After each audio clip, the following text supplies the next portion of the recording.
Étonnant, non? C'est bien, c'est pas tout ce qu'il y a, le bon du bonheur. Ah oui, C'est la petite sœur de Yannick, la petite sœur cachée d'Yannick Noir.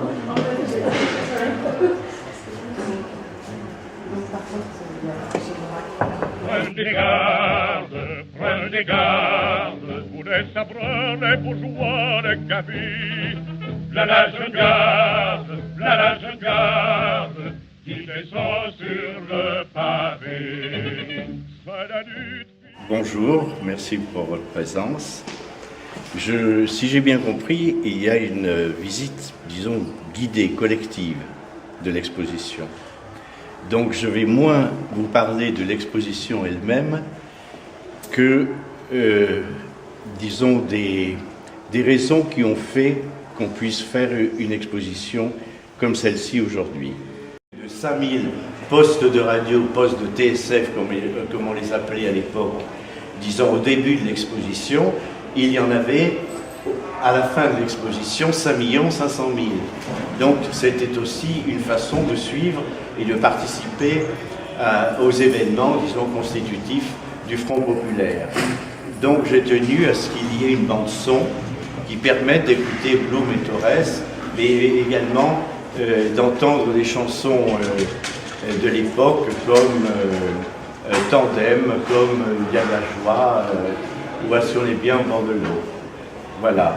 À partir de 1950, on peut trouver quelques archives photographiques, mais avant la guerre, rien.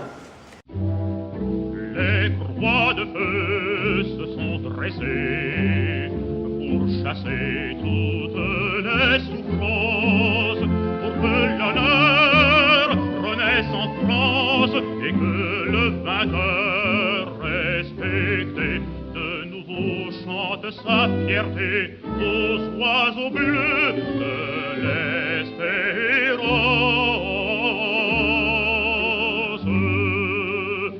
Écoutez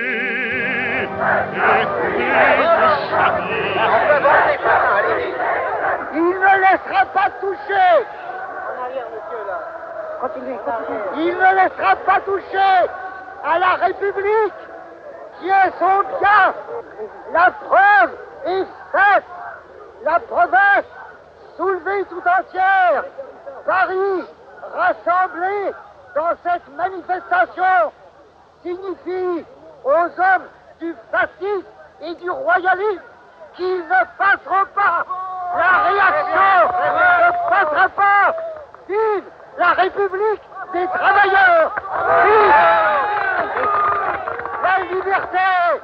Vive l'unité prolétarienne dans laquelle aucune histoire. Les forçats de la faim, la raison donnant son cratère, c'est l'éruption de la fin, du passé faisant table rase, pour l'esclave de mot en mot. Le monde va changer de base, nous ne sommes rien, soyons.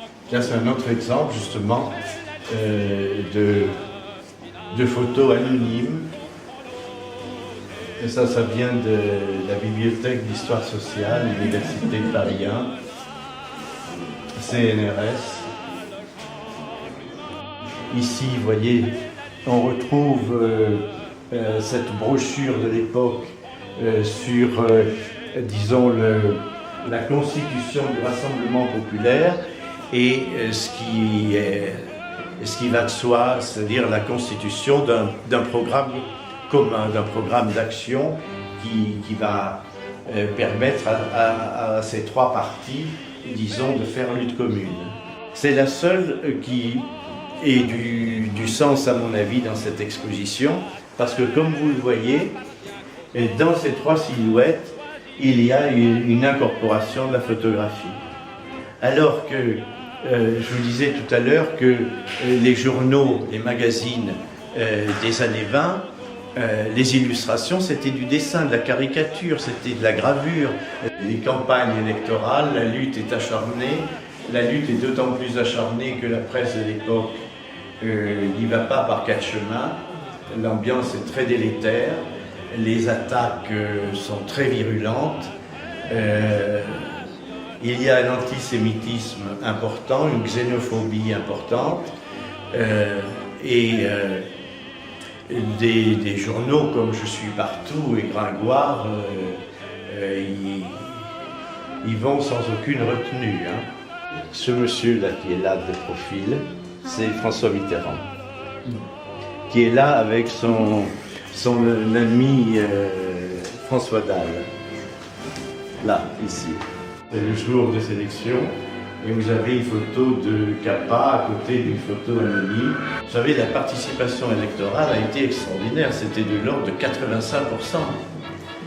Et là, vous avez un ensemble de photographies faites le même jour, lors de à la manifestation au stade Buffalo le 14 juin 1936, donc tout de suite après la victoire électorale, puisque c'est début juin que les élections ont été remportées.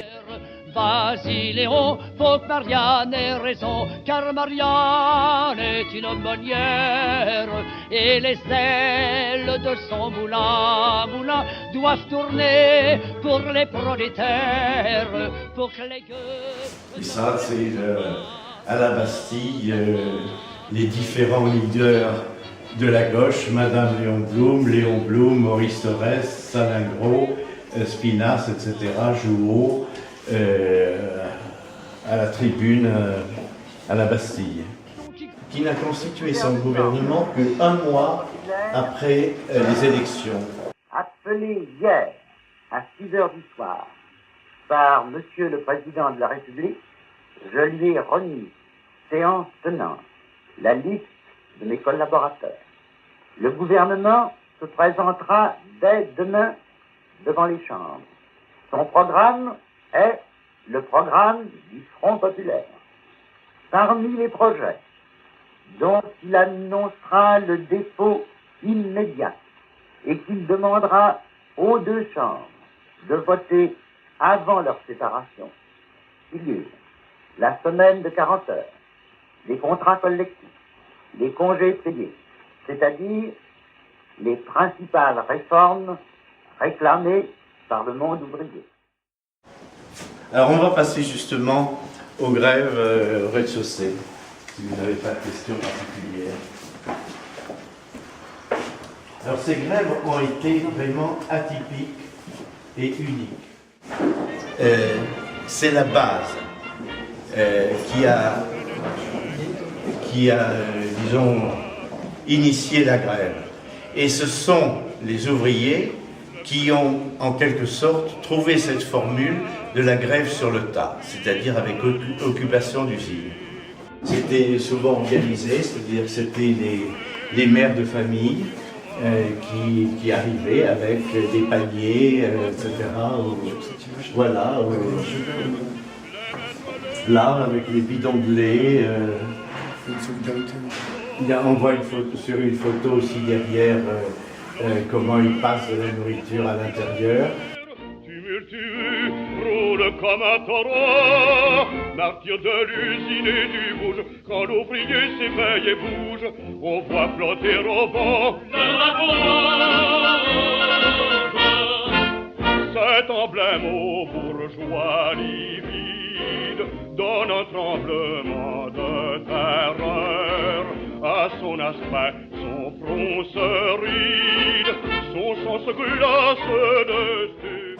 Et c'était à la fois la métallurgie, Renault, etc. Et puis, ça a été jusqu'au petit métier. Là, on a des exemples de grève de garçons de café. C'est pas souvent dans l'histoire.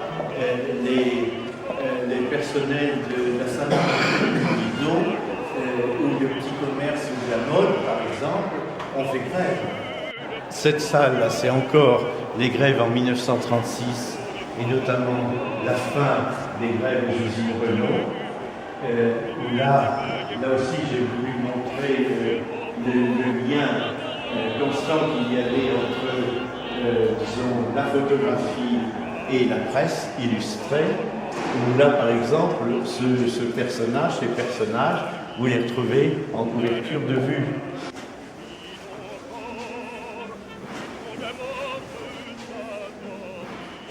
avec cette fameuse photographie de Rose Zéner à la lustrerie de Citroën, qui exhorte ses copines à la grève et à la poursuite du combat. En quelque sorte forcé à faire tout un tas de compromis et à céder, il est repassé à l'attaque pour limiter,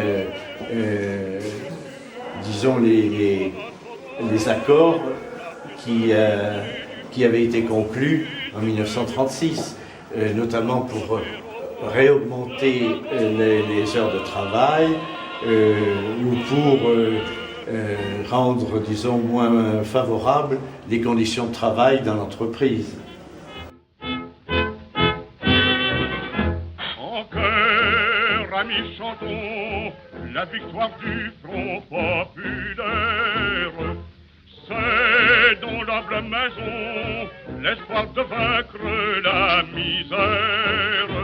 Fini les profiteurs, car dans un geste magnifique, nos élus partent plein d'ardeur pour bâtir la vraie République.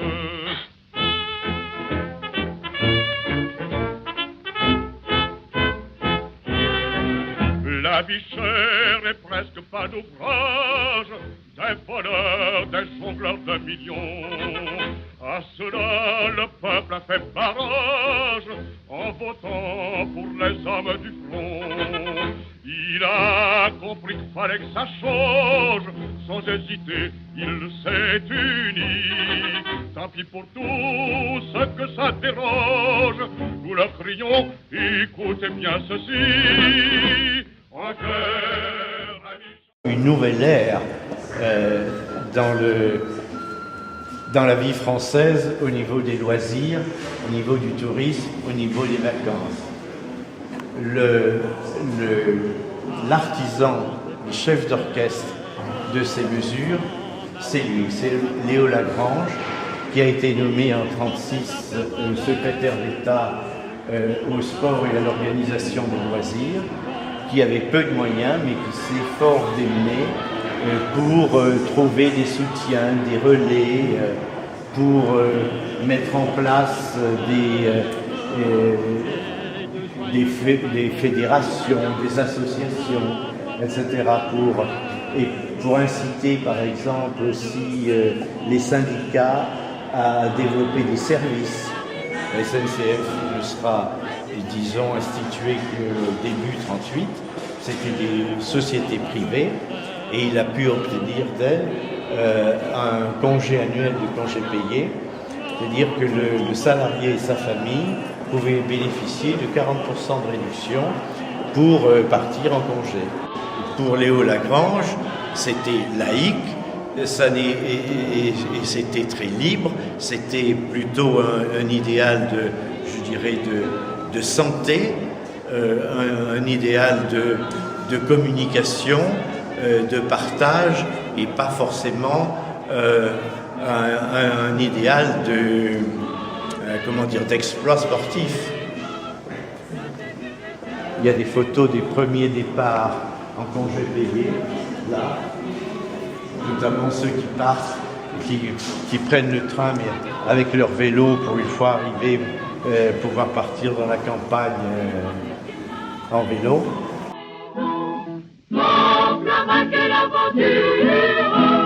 Ils ont perdu la raison. Puisque toujours on partage, dit le premier compagnon, ami, il n'est pas d'usage que tu prennes ce cœur mignon. Ami, il n'est pas d'usage que tu prennes ce cœur mignon. Photographie faite par Brassailles, et là d'un faux pique-nique, puisque c'est une photo publicitaire de Robert Doisneau, qui à l'époque travaillait pour les usines Renault et qui faisait des photos pour les brochures, enfin pour faire la promotion des nouvelles voitures Renault. Là, évidemment, ce qui compte aussi, c'est les deux voitures qui sont derrière. Là, vous avez des photos de parties de campagne. Et justement, où là, j'en ai choisi avec un peu de, disons, pas de malice, mais c'était savoureux pour moi, c'est que sur cette photo et sur celle-ci, on reconnaît bien Henri Cartier-Bresson, qui a collaboré à l'époque avec Jean Renoir et qui même a fait l'acteur sur Partie de campagne. Les extraits de La vie est à nous, un film collectif mais orchestré par Jean Renoir. Donc il y a divers extraits de ce film. Et puis il y a après des extraits d'un autre film de l'époque attribué à Jacques Lemarre sur les grèves d'occupation. Avec Jean Gabin, qui était vraiment la vedette cinématographique de l'année, et avec Charles Trenet, qui débutait à l'époque, notamment avec Il y a de la joie et d'autres chansons. Et là, j'ai trouvé cette photo, parce que, comme je disais, c'était aussi une époque nouvelle au niveau du documentaire, du témoignage filmé sur l'actualité, et Ciné Liberté a été la principale à pouvoir justement apporter ces témoignages par le film. Les attaques, par exemple, contre Roger Salingro, le ministre de l'Intérieur, ont été telles par l'Action française et Gringoire qu'il ne l'a pas supporté et il s'est suicidé. Et donc, ça a été une marque importante parce que là, vraiment, la presse d'extrême droite était allée trop loin. Même l'Église catholique, toute la presse étrangère a dit c'est assez, il y en a marre. Et là, vous avez des témoignages des obsèques de Salingro qui ont eu un immense retentissement. Et puis, il y a d'autres dates de ces dernières années. Par exemple, des débordements qui ont eu lieu quand des socialistes et communistes se sont opposés à la réunion, début 37, c'est ça, voilà, à Clichy, où il y a eu, je crois que c'est 5 ou 6 morts encore. Donc, vous voyez que, certes, le Front populaire avait gagné, certes, il y avait eu les accords Matignon, mais ça n'était pas paisible pour autant. Il a été très court, le Front populaire. Le gouvernement de Léon Blum, c'est une année. Certes, il est revenu quelques semaines un peu plus tard, mais et après, ça n'a plus été pareil jusqu'à ce qu'il soit éparpillé complètement, jusqu'à ce que la désillusion soit totale. Mais il n'empêche que des décisions qui ont été prises, comme la semaine de 40 heures, comme les délégués du personnel, comme les 2 semaines de vacances, c'est effectivement des marques d'une ère nouvelle qui va se poursuivre après la Deuxième Guerre mondiale et avec cette évolution que vous savez, puisqu'on passera de 2 à 3, puis plus tard à davantage, etc., ou une organisation professionnelle différente de la vie dans les entreprises. Voilà.